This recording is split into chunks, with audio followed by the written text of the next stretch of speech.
បាទសួស្តីបងប្អូនទាំងអស់គ្នាបាទដល់ម៉ោងយើងទៅលើកឡើងឲ្យបងប្អូនឥឡូវខ្ញុំបាទដូរទីតាំងថ្មីបងប្អូនឥឡូវនេះចាំមើលទាំងអស់គ្នាបងប្អូនបាននេះបងប្អូនឬសំឡេងទឹកហូរឈូនេះមិនមែនទឹកជ្រោះទេបងប្អូនគឺជា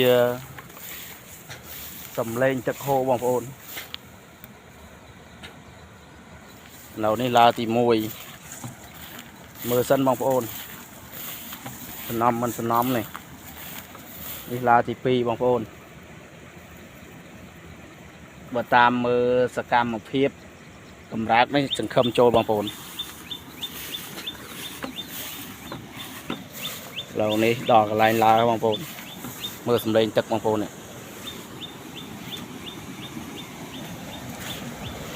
មើលសំឡេងទឹកហូរបងប្អូន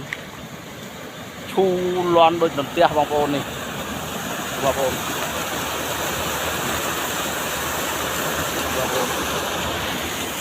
ឥឡូវនេះចាំមើលទាំងអស់គ្នាបងប្អូនបានចាំធ្វើវីដេអូបន្តបងប្អូន